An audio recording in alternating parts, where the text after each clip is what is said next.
এই জুলাই মাসটা 2024 সাল থেকে অনেক সিগনিফিক্যান্ট বাংলাদেশের হিস্টোরির জন্য। কোটা আন্দোলন এই জিনিসটা আস্তে আস্তে এসকেলেট হতেছিল এবং আমি নিজেও কোটা আন্দোলন নিয়ে ভিডিও করছিলাম। বের হয়ে দেখাছিল যে এখন এই অবস্থা। আরে ভাই রে ভাই, ইন্টারনেট যখন আসছিল আই গেস তারপরে একটা পোল দিছিলাম যে আপনাদের কারো ইন্টারনেট কাজ করতেছে নাকি, এরকম পোলে হচ্ছে অনেকে ভোট দিছিল। ওটা দেখে বুঝতে পারছিলাম যে না, কেউ কেউ এখনো অনলাইনে আছে।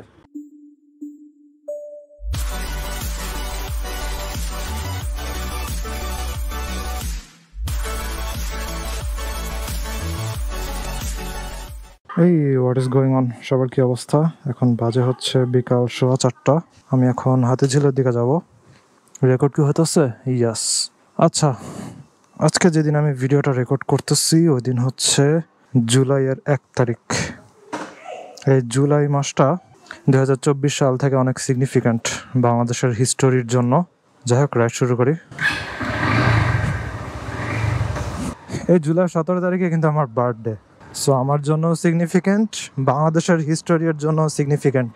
যাই হোক, এই মাসটা হচ্ছে বাংলাদেশের ইতিহাসের জন্য অনেক সিগনিফিক্যান্ট। আর গত বছরের এই মাসে যা হয়েছে, ওইখান থেকে বাংলাদেশের ফিউচারে যেই দলই ক্ষমতায় আসুক না কেন, তাদের একটা ভালো শিক্ষা পাওয়া উচিত। আমার মনে আছে সবার ফার্স্টে আই গেস কোটা আন্দোলন এই জিনিসটা আস্তে আস্তে এসকেলেট হতেছিল এবং আমি নিজেও কোটা আন্দোলন নিয়ে ভিডিও করছিলাম। আমার ভিডিওর টপিকই ছিল মোস্ট প্রবলি এটাই, কোটা আন্দোলন। তো তখন আমি বলতেছিলাম যে জিনিসটা কাইন্ড অফ আনফেয়ার। কোটার কারণে হচ্ছে অনেকেরা চাকরি পায় না, অনেক জায়গাতে সিট পায় না, অ্যাডমিশনের সিট পায় না, বিভিন্ন জিনিস। সো যখন কিছু স্টুডেন্টস মরে গেল, তখনই মানুষ আস্তে আস্তে বুঝা শুরু করলো যে আন্দোলনটা আর কোটা আন্দোলনের মধ্যে সীমাবদ্ধ নাই, এটা অনেক ওয়াইড রেঞ্জে চলে গেছে এবং আরও সিরিয়াস একটা পর্যায়ে চলে গেছে। পরে বিভিন্নভাবে স্টুডেন্টদেরকে দমন টমন করার ট্রাই করা হইলো। তারপরে পাবলিক ভার্সিটিগুলোর হল থেকে স্টুডেন্টদেরকে বের করে দেওয়া হলো। আমার কথা আটকায় গেছিলো কারণ আমি জাস্ট আধা ঘন্টা 1 ঘন্টা আগেই জিম করে বেরোইছি, গলা টলা পুরো শুকায় আছে একদম। যাই হোক, পাবলিক ইউনিভার্সিটির স্টুডেন্টদেরকে হল থেকে বের করে দেওয়া হইতেছিল, বিভিন্ন ঝামেলা।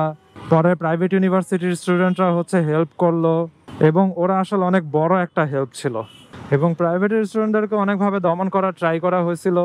লাভ হয় নাই। প্রচুর মানুষ জীবন দিছে, প্রচুর মানুষ আহত হয়েছে, চোখ হারাইছে, কেউ হাত পা হারাইছে, বাট তারপরও থেমে থাকে নাই। তারপরে আমার যে ইউনিভার্সিটি, আমি তো ইউনিভার্সিটির এখন স্টুডেন্ট না, আমি বের হয়ে গেছি আরও অনেক আগে। আমারটা হচ্ছে পাবলিক ইউনিভার্সিটি বুটেক্স। তো ওইখানেও হচ্ছে বিভিন্ন ধরনের প্রেশার দিতেছিল স্টুডেন্টদেরকে যে এটা নিয়ে পোস্ট দেওয়া যাবে না, ওটা নিয়ে পোস্ট দেওয়া যাবে না, এটা বলা যাবে না, ওটা বলা যাবে না, বিভিন্ন ধরনের কাহিনী। অনেকের ছিল জীবনের ভয়। এত কিছুর মধ্যে দিয়েও স্টুডেন্টরা কন্টিনিউ করে গেছে আন্দোলন। আর কি খুবই সাহসের জিনিস এটা, খুবই সাহস।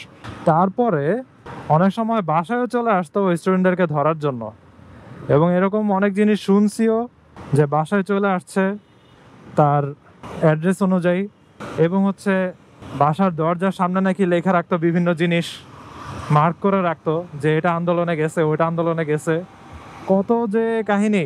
তারপরে আমার চ্যানেল তখন খুবই ছোট ছিল, এখনও ছোট, এর থেকে আরও ছোট ছিল তখন চ্যানেল। মনে হয় 1000 সাবস্ক্রাইবারও হয় নাই নাকি, কে জানে। তো আমার যারা সাবস্ক্রাইবারটা ছিল তাদের ভিতরে অনেকে ছিল ইউনিভার্সিটি স্টুডেন্ট। তারা অনেকেই হচ্ছে কমেন্ট করে জিজ্ঞাসা করতো যে ভাই আপনার কি অবস্থা, আপনি ঠিকঠাক মতো আছেন নাকি। তারপরে আবার যারা মনে করেন অনেক বড় বড় ইনফ্লুয়েন্সাররা, অথবা হচ্ছে এই যে সিএনজিটা দেখছেন কেমনে চাপ দিছে আমারে, আর কি ও যাবে না আমারও যাইতে দিবে না, কিন্তু ও জানেই না যে পিছে থেকে আমি আসতেছি। হর্ন দেওয়াতে হয়তো টের পাইছে। ওদের আয়না তো খাঁচার ভিতরে ঢুকানো, খাঁচার বাইরে কি আছে ওরা ওটা বুঝবে কেমনে।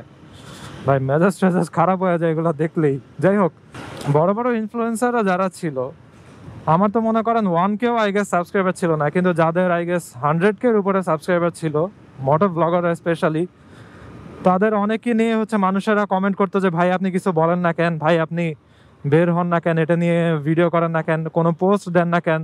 এখন এখানে জিনিসটা হচ্ছে কিছু কিছু ইনফ্লুয়েন্সাররা পোস্ট দিছিল, ভিডিও করছিল, কেউ কেউ বের হয়ে লাইভও করছিল। আর কি লাইভে জাস্ট বের হয়ে দেখাছিল যে এখন এই অবস্থা। আরে ভাই রে ভাই, কি আর বলবো। যাই হোক, লাইভে এসে দেখেছিল যে এরকম চলে এই অবস্থা, কিন্তু তারাও সবাই আর কি ভয়ের ভিতরে ছিল। জিনিসটা হচ্ছে যে যত পপুলার তার শত্রু তত বেশি। তারপরেও যারা সাহস করে কিছু বলছিল অথবা ভিডিও করছিল বা পোস্ট দিছিল তাদের সবাইকেই স্যালুট। এবং আপনাদের হয়তো মনে আছে 5 দিন নাকি কতদিন যেন কোনো ইন্টারনেট ছিল না এবং কারও কোনো খবর ছিল না, কিছু না। তারপরে আমি আমার ইউটিউব যে চ্যানেল আছে ওইখানে একটা পোল দিছিলাম, ইন্টারনেট যখন আসছিল আই গেস তারপরে একটা পোল দিছিলাম যে আপনাদের কারো ইন্টারনেট কাজ করতেছে নাকি, এরকম পোলে হচ্ছে অনেকে ভোট দিছিল। ওটা দেখে বুঝতে পারছিলাম যে না, কেউ কেউ এখনো অনলাইনে আছে। তারপরে মনে আছে অনেকে ভিপিএন দিয়ে হচ্ছে অ্যাক্টিভ ছিল, সুপার ভিপিএন, তারপরে 1.1.1.1 এগুলা দিয়ে অনেকে অ্যাক্টিভ ছিল। ভাই ওই জিনিসগুলো মনে পড়ে যায়। ছাদে উঠা হচ্ছে অনেকে ভিডিও করছিল। আমার বাসা তো হচ্ছে ধানমন্ডি, ছাদে দ্বারা দেখা যেত যে মোহাম্মদপুরে গোলাগুলি হইতাছে, ধোঁয়া উঠতেছে, মানুষেরা দৌড়াইতেছে, স্টুডেন্টরা দৌড়াইতেছে। এবং রেসিডেন্সিয়ালের একটা স্কুলের ছেলে জাস্ট আমাদের সামনেই আর কি, আমাদের ভিজিবিলিটির সামনে মোহাম্মদপুরের আই গেস 27 নম্বরের রাস্তাটা নাকি তার পাশের বেঙ্গল বইয়ের রাস্তাটা, ওইখানে গুলি খাইছিল এবং ছেলেটা মোস্ট প্রবাবলি মারা গেছিল। তারপরে হেলিকপ্টার থেকে গুলি করা হয়েছিল, রাতের বেলা ধাম ধাম সাউন্ড হইতো, আরে রিক্সারে, এরকম বিভিন্ন মেমোরিজ মনে পড়ে যায়। তারপরে খবরে বলছে যে আচ্ছা ঠিক আছে, কোটা কমানো হইলো, এতটুকুতে আনা হয়েছে, কমায় জানি কত পার্সেন্ট করছিল ভুলে গেছি। কিন্তু আন্দোলন কি এখন আর এই পর্যায়ে আছে?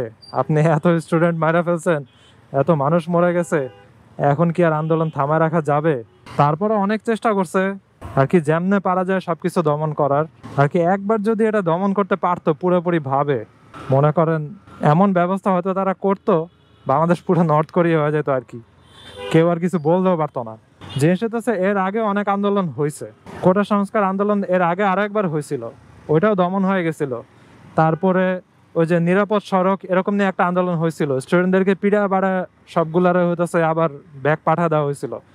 আমি তখন উদ্ভাসে ক্লাস নিতাম, সায়েন্স ল্যাব ব্রাঞ্চে ক্লাস নিতেছিলাম, ঢাকাগজের সামনে লাগছে এমন মারামারি, তারপরে গোলাগুলির সাউন্ড। ওইটা হচ্ছে রোড সেফটি, এটা নিয়ে হচ্ছে আন্দোলন হয়েছিল। বাসের চাপায় পড়ে স্টুডেন্ট মারা গেছিল আর কি। আরে লোকটার সামনে যে বাচ্চাটা আছে ও হাত উঠেছে, এই থামান, ডানে যাব। এক মোটরসাইকেলে 4 জন নিয়ে চলতেছে, বুঝলাম না এমনি এত রিস্ক নিয়ে কেমনে চলে। বাচ্চাটার কোনো কিছুই নাই আর কি, গাড়িতে তো তার একটা সিট বেল্ট থাকে, বাচ্চাটার তো তাও নাই, একদম হচ্ছে ট্যাঙ্কির উপরে বসাইছে, এই জায়গাতে বসাইছে, ব্রেক করলে মুখ থুবড়ে এর উপরে পড়বে, বুঝি না কাহিনী। যাই হোক, সো যে রোড সেফটি নিয়ে আন্দোলন হয়েছিল, ওই স্টুডেন্টদেরকে সব মাইরা ময়রা অবস্থা খারাপ করে ফেলছিল আর কি। কোনো একটা আন্দোলন হইতে নিলে, স্টুডেন্টরা একটু জড়ো হইতে নিলেই মনে করেন যেমনে পারা যায় তাদেরকে ছত্রভঙ্গ করে দেওয়া, এসবই চলতো আর কি। কিন্তু জুলাইয়ের আন্দোলন কেন এত সিগনিফিকেন্ট? কারণ হচ্ছে এটা এমন একটা আন্দোলন যে এত স্টুডেন্ট মারা যাওয়ার পরও, জীবনের এত ভয় থাকার পরও এই আন্দোলন চালায় গেছে, এই জন্যই এটা এত সিগনিফিকেন্ট। এবং জাস্ট এত কম সময়ের ভিতরে এত পরিমাণে স্টুডেন্ট আর কোনো আন্দোলনে মারছে নাকি আমি জানি না। এই জুলাই মাস 2024 সালের যে জুলাই মাস ছিল, ওইটাকে আমরা শ্রদ্ধা ভরে স্মরণ করব। অনেক মানুষের জীবন গেছে, অনেক স্টুডেন্ট, অনেক সাধারণ মানুষ, অনেক রিক্সাওয়ালা, অনেক শ্রমিক, বিভিন্ন পেশার বিভিন্ন রকমের মানুষ, অনেক মানুষেরই জীবন গেছে, হাত পা গেছে, চোখ নষ্ট হয়েছে। শটগানের যেই গুলির যে স্প্লিন্টারের মতো যে বের হয় অথবা ছররা বলে, এগুলা তো অনেকেরই চোখ গেছে, অনেক কিছু নষ্ট হয়েছে। এসব কিছুই শ্রদ্ধা ভরে স্মরণ করব আমরা, এবং আমরা অলওয়েজ এগুলো মনে রাখবো। এবং আপনারা যারা হচ্ছে পলিটিক্স করেন অথবা বিভিন্ন দল করেন, আপনারা কখনো ক্ষমতায় আসলেও অ্যাটলিস্ট জনগণের মতামত অথবা জনগণের ইউনিটি, এইটারে ভ্যালু দিয়েন, এটারে দাম দিয়েন। অ্যারোগেন্সি দেখাইলে জনগণ যদি আস্তে আস্তে আপনার থেকে বিশ্বাস উঠানো শুরু করে দেয় অথবা আপনার উপরে বিরক্ত হওয়া শুরু করে, এটা আস্তে আস্তে জমে, এসব রাগ আস্তে আস্তে জমতে জমতে পরে একসময় ব্লাস্ট হয় এবং তখন থামানো কঠিন হয়ে যায়। এবং জুলাই একটা উদাহরণ হয়ে থাকবে, একটা রক্তাক্ত উদাহরণ আর কি। অনেক জীবনের বিনিময়ে এই একটা এক্সাম্পল ক্রিয়েট হয়েছে, বাংলাদেশের একটা হিস্টোরি ক্রিয়েট হয়েছে, যেখানে এত পাওয়ারফুল ফোর্সের অ্যাগেনস্টে বাংলাদেশের জনগণরা জীবন দিয়ে প্রুফ করছে যে তাদের ইউনিটি আরো বড়, এটার থেকে ইউনিটি আরো বড়।